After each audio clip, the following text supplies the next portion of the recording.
Yes, student. Good morning.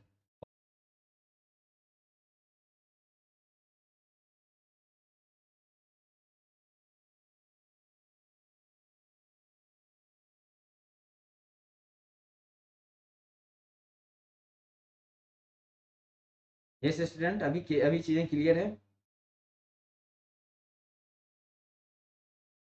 Good. तो हम लोग जो बात कर रहे थे अपना फ्लूइड मैकेनिक्स की, तो अभी तक जो हमने प्रॉपर्टी डिस्कस किया हूँ, दैट जो हम लोग यहाँ तक किए हैं डिस्कस, वो क्या क्या है मेरे दोस्त. तो हमने विस्कोसिटी देखा, हमने कैपिलरी देखा, हमने विस्कोसिटी देखा, इसके बाद फिर डायनामिक काइनेमेटिक की बात की. एंड आफ्टर दैट फिर हमने सरफेस टेंशन देखा है ना, और अदर प्रॉपर्टी लाइक डेंसिटी वगैरह की हमने बात की. अभी इस सेशन में जो हम लोग डिस्कस करने वाले हैं, वो बात करने वाले हैं बेसिकली बिकॉज सरफेस टेंशन और कैपिलरी के बारे में डिस्कस करेंगे. आज हम नेक्स्ट सेशन की बात करेंगे तब वहां पे हम उसका क्वेश्चन भी डिस्कस करने वाले हैं. तो in this session what you have to deal about the surface tension. अच्छा, एक बात बताओ, इससे प्रीवियसली आपको कोई डाउट है तो आप पूछ सकते हैं. पहले जो आप पढ़े थे उसमें कोई डाउट, कोई क्वेरी नहीं है तो चलो हम लोग स्टार्ट करते हैं. सरफेस टेंशन देखते हैं, सरफेस टेंशन क्या होता है और क्यों आता है फ्लूइड में. ओके. और meanwhile, my dear friends, if you are enjoying the session, so don't forget like, share, and subscribe so that a student like you will get benefited by this session. Okay. तो यहाँ पे हम लोग बात करते हैं surface tension.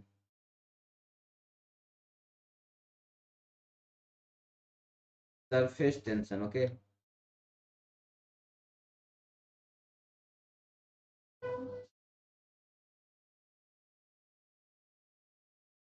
तो क्या होता है सरफेस टेंशन, थोड़ा इसको समझो.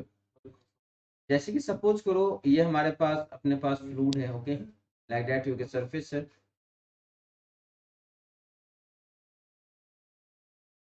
या सरफेस छोड़ो, सिंपल हम फ्लूइड की बात करते हैं. कुछ इस टाइप से हमारे पास क्या है बच्चों, फ्लूइड पार्टिकल्स है. कुछ इस टाइप से अपने पास क्या है, फ्लूइड का पार्टिकल्स है. लेट्स एज्यूम कि ये पानी है.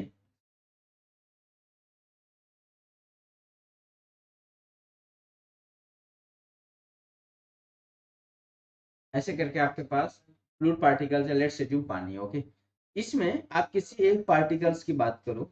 सपोज करो आप इस पार्टिकल्स यहाँ पे बात करते कोई एक पार्टिकल्स है. तो आपको जानते हैं कोहेजन फोर्स होता है बच्चों. कोहेजन फोर्स क्या होता है? सेम टाइप्स का जो लाइक मतलब सेम लाइक या बोल सकते हो लाइक पार्टिकल के बीच में जो फोर्स ऑफ अट्रैक्शन होता है, इसको आप क्या बोलते हो, एडेशन बोलते हो. तो ये जो पार्टिकल्स है उसके चारों तरफ एडेशन लगेगा कि नहीं लगेगा? ऐसे भी लगेगा एडेशन, इसके ऐसे भी लगेगा एडेशन, इसके ऐसे भी लगेगा एडेशन, ऐसे भी लगेगा एडेशन, ऐसे भी लगेगा, ऐसे भी लगेगा, ऐसे भी लगेगा, ऐसे भी लगेगा. तो एक बात बताओ, इस जो पार्टिकल की आप बात करते हो, पार्टिकल्स की जो आप बात करते हो यहाँ पे, एफ नेट कितना हो जाएगा? टोटल फोर्स इस पे कितना हो जाएगा? जीरो हो जाएगा, है ना. टोटल फोर्स जो आप यहाँ बात करोगे उस पे क्या होगा? जीरो हो जाएगा. सिमिलरली अगर आप कोई दूसरा पार्टिकल्स की बात करोगे, लेट्स एज्यूम अगर आप एक पार्टिकल यहाँ की बात करते हो, यहाँ भी यही कहानी होगा. इधर फोर्स लगेगा, इधर लगेगा, इधर लगेगा, इधर लगेगा, ऐसे लगेगा, ऐसा होगा, ऐसा होगा, नेट चारों तरफ लग रहा है. तो यहाँ पर भी बोलोगे सर नेट फोर्स जीरो हो गया. यहाँ पर भी नेट फोर्स क्या हो जाएगा? जीरो हो जाएगा. लेकिन मैं बोलता हूँ एक पार्टिकल्स की बात करो जो पार्टिकल्स क्या आपका सरफेस पे है. जैसे ये जो पार्टिकल्स है ये यहाँ पे यहाँ पे सरफेस की बात करो, जो सरफेस पे है. अगर सरफेस पे है इधर एक फोर्स लगेगा, कोहेजन फोर्स जो होगा इसका इधर लगेगा, एक इसका इधर लगेगा, है ना.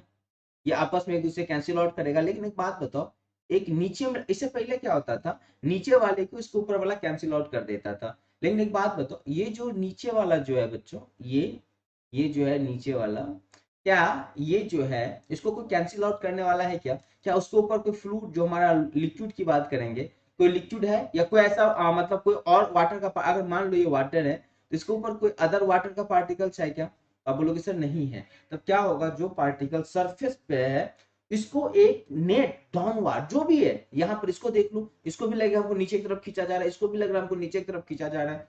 तो जो पार्टिकल सरफेस पे है उसको क्या लगता है कि हमको खींचा जा रहा है, टेंस है, टेंस फील हो रहा है। और चूंकि ये कहानी कहाँ पे हो रहा है बच्चों, चूंकि ये कहानी जो हो रहा है कहाँ पे हो रहा है, तो आप बोलोगे सर ये जो कहानी हो रहा है सरफेस पे हो रहा है, इसीलिए इस घटना का नाम क्या है मेरे दोस्त, that's why this phenomena is known as what, surface tension. क्योंकि जो सरफेस पे है वही पार्टिकल क्या है, टेंस है। तो that is called what, surface tension. And एक बात और मुझे बताओ, सरफेस टेंशन जो आया है इसमें किसका रोल है, सबसे पहली बात तो बोलोगे सर ये फोर्स का रोल है। और ये कौन सा फोर्स है मेरे दोस्त, ये कौन सा फोर्स है, so this is cohesion force.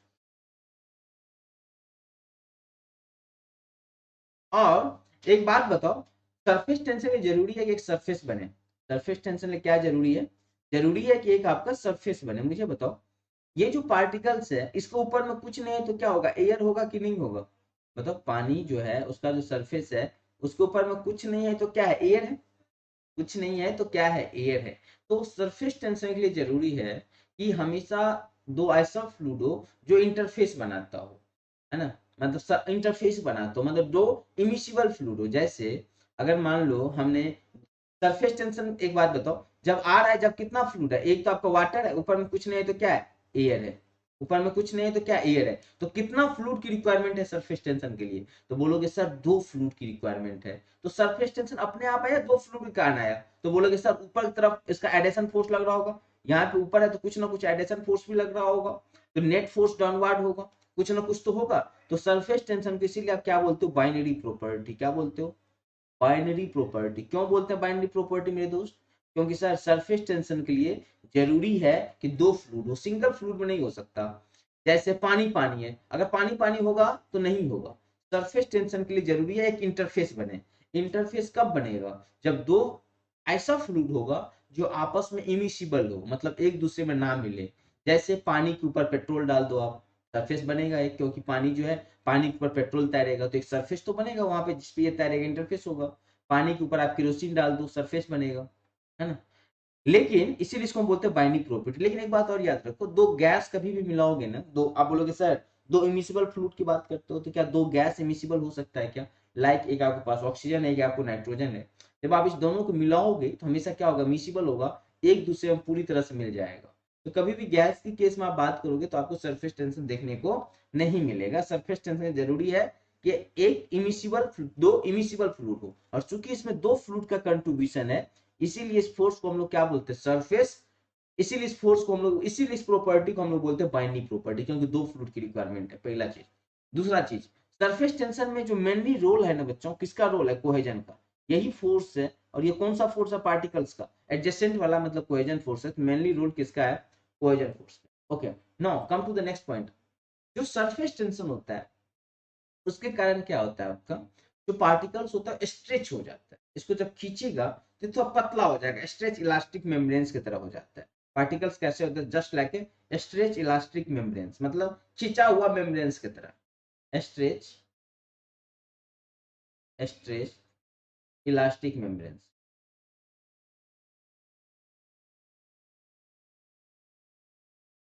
और स्ट्रेच इलास्टिक मेम्ब्रेन्स के कारण क्या होता है, वो ना आप जानते हो जैसे मॉस्किटो वगैरह हो गया, इवन आप जो शेविंग करते हो, जो रेजर ब्लेड वगैरह हो गया, वो पानी के सतह पे रहता है, पानी के अंदर नहीं जाता है। क्यों, क्योंकि सरफेस टेंशन, क्योंकि एक नेट डेनवार्ड फोर्स है और इसको ये क्या करेगा, रेसिस्ट कर सकता है। इसीलिए जो स्मॉल इंसेक्ट होता है, या सेविंग ब्लेड, जो जिसे आप सेविंग वेविंग करते हो ब्लेड से, वो सब क्या होता है, नीडल हो गया, आप चेक कर सकते हो, ये सब हमारा पानी के सरफेस पे रहता है। मच्छर हो गया, मच्छर मॉस्किटो, स्मॉल इंसेक्ट उसी को हम बोलते हैं। मच्छर क्या होता है, पानी के सरफेस पे रहता है, पानी के अंदर नहीं जाता।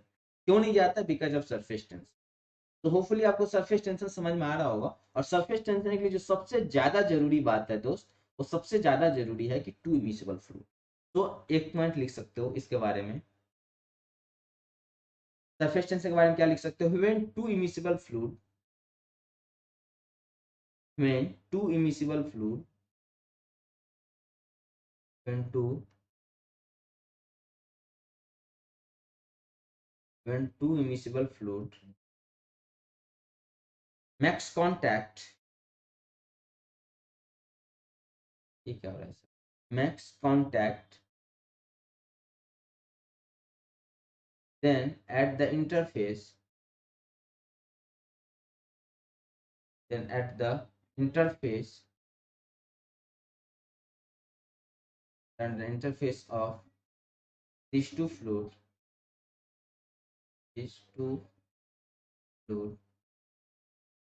a net downward force is acting. ऐसा क्या हो रहा है? A net downward, अच्छा आप लोग इधर नहीं दिखेगा ना, ओके यहाँ मैं लिखता हूँ A net downward force is acting,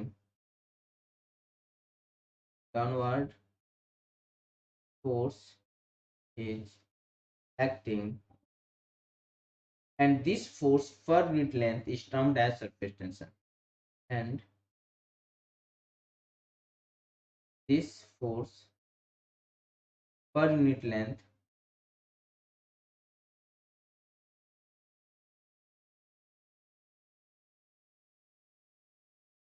is termed as surface tension.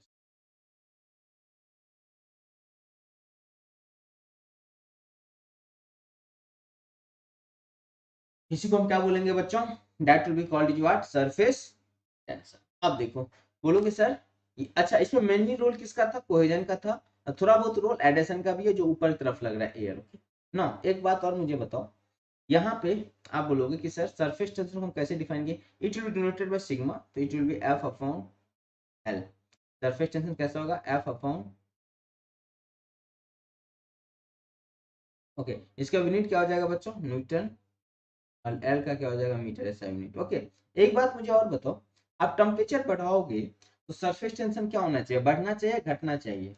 Comment करके बताओ मेरे दोस्त। अगर आप टेम्परेचर बढ़ाओगे तो सरफेस टेंशन जो है वो बढ़ना चाहिए, घटना चाहिए? क्या लगता है आपको? If you increase the temperature then what should be surface tension? It should increase और डिक्रीज? जल्दी बताओ क्या लगता है आपको? Anybody? Anybody waiting for your response? क्या लगता है सरफेस टेंशन बढ़ना चाहिए, घटना चाहिए टेम्परेचर बढ़ाने से? हाँ आप सोचो।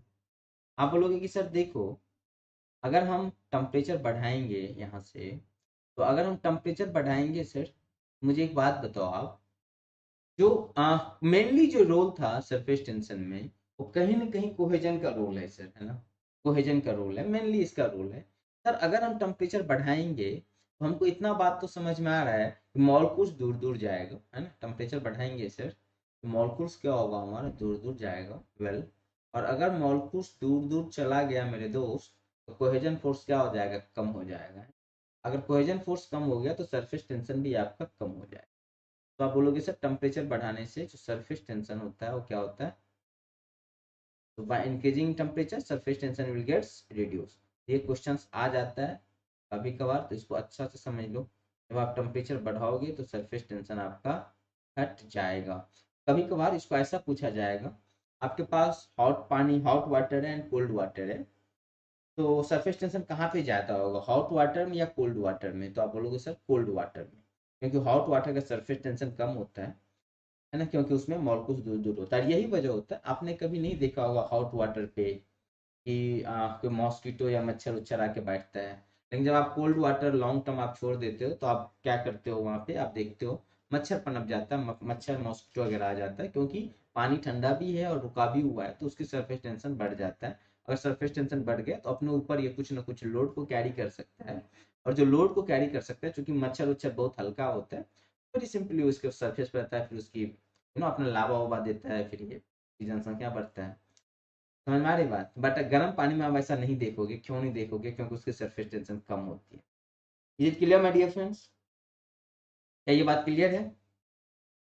Okay good. आप बोलोगे सर क्या किरोसिन और हमारा एयर का इंटरफेस भी बनाएगा? बिल्कुल बनाएगा। किरोसिन और एयर आपस में इंटरमिक्स होगा क्या? नहीं होगा, इंटरफेस बनेगा। किरोसिन अगर हम यहाँ पे छिड़क दे, ऊपर में क्या एयर है, तो वहां पर भी सरफेस टेंशन होगा, लेकिन इतना बात जानते हो ना, किरोसिन का डेंसिटी कम होता है। जब किरोसिन का डेंसिटी कम होगा, ये दूर दूर होगा पार्टिकल्स, है ना? दूर दूर होगा। जब दूर दूर होगा तो कोहेजन फोर्स कम हो जाएगा, कोहेजन फोर्स कम हो जाएगा तो फिर सरफेस टेंशन भी उसका कम हो जाएगा। तो यही वजह होता है कि जो आप ये सब जानते हो अपना, इस समय सरफेस टेंशन की वैल्यू कम होगा जब आप किसी मान लो अगर हम बात करते हैं यू नो दिस किरोसिन तेल, जिसको आप मिट्टी तेल बोलते हो, क्यूरोसिटी एंड एयर का इंटरफेस पे जो होगा surface tension will be lesser than that of what. अगर हम बात करें वाटर एयर इंटरफेस और क्यूरोसिन एयर इंटरफेस में, तो वाटर एयर इंटरफेस में ज्यादा होगा कंपेयर टू क्यूरोसिन एयर इंटरफेस के बीच में, बिकॉज क्यूरोसिन की डेंसिटी क्या होती है, कम। क्या यहाँ तक बातें आप लोग को क्लियर है मेरे दोस्त? क्लियर है? चलो वेरी गुड, अच्छी बात है। तो सरफेस टेंशन का यूनिट हो जाएगा F upon L newton metre. इसको थोड़ा सा और अगर इलेबोरेट करना चाहते हो आप सरफेस टेंशन को, if you want to elaborate some more, मैं बोलूंगा कि इसका डायमेंशन बताओ, डायमेंशन ऑफ सरफेस टेंशन। ये क्वेश्चन बहुत बार आपको देखने को मिलता होगा और आप लोग इसको पता नहीं क्या करते हो। डायमेंशन ऑफ सरफेस टेंशन क्या होगा? Dimension anybody? तो बोलोगे सर जो डायमेंशन होगा इसको हम क्या लिखते हैं, न्यूटन अपॉन मीटर। न्यूटन को ब्रेक करो तो न्यूटन को क्या लिखोगे आप? न्यूटन को लिख सकता हूँ एफ इक्वल टू क्या होता है, एम में। तो न्यूटन को हम क्या लिखेंगे, एम का क्या होता है, केजी, ए होता है मीटर पर सेकेंड स्क्वायर। तो मैं न्यूटन को लिख रहा हूँ केजी मीटर पर सेकेंड स्क्वायर और एक यहाँ पे मीटर है ना। तो सर मीटर से मीटर चला गया तो फाइनली बचा क्या, KG upon second square. KG का डायमेंशन क्या होता है, केजी को हम क्या लिखते हैं बच्चों, मास। तो कैपिटल एम टी के पावर माइनस टी के पावर 2, फाइनली ये क्या हो जाएगा, एम टी के पावर -2। इसका डायमेंशन की जो बात करोगे आप, सरफेस टेंशन का जो डायमेंशन हो जाएगा बच्चों, ये हो जाएगा एम टी के पावर -2, या आप इसको ऐसे भी लिख सकते हो एम एल के पावर 0 टी के पावर -2। दोनों बात क्या है, एक ही है। तो देख लेना ऑप्शन में क्या होता है, ये रटना नहीं है। किसी भी चीज का डायमेंशन बोलता है उसको यूनिट को ब्रेक करो। एंड आप देखो, मैं प्रीवियस सेशन नहीं बताया था, फिर से बता रहा हूँ। अगर हम फिजिक्स की बात करेंगे तो हमारे पास 8 फंडामेंटल क्वांटिटी होता है, 7 फंडामेंटल क्वांटिटी की हम बात करते हैं अभी तक, है ना। लेकिन जब हम फ्लूइड मैकेनिक्स की बात करेंगे तो हम सिर्फ 3 फंडामेंटल क्वांटिटी की बात करते हैं, सिर्फ 3 पूरे फ्लूइड मैकेनिक्स में। इवन जब हम डायमेंशनल एनालिसिस की भी बात करेंगे तो सिर्फ हम 3 फंडामेंटल क्वांटिटी पढ़ते हैं। और ये 3 फंडामेंटल क्वांटिटी क्या होता है, एक होता है मास, एक होता है लेंथ, एक होता है लेंथ और तीसरा होता है टाइम। हमारा फ्लूइड मैकेनिक्स इसी के इर्द गिर्द घूमता है। मास के लिए डायमेंशन के लिए हम क्या यूज करते हैं, कैपिटल एम। लेंथ के डायमेंशन किसके लिए यूज करते हैं, कैपिटल एल। और टाइम को हम क्या यूज करते हैं, कैपिटल टी। बस यही तीनों। तो जब कभी भी किसी चीज का आपको डायमेंशन बोला जाता है तो आप वरीड मत हो, आप सीधा उसको ब्रेक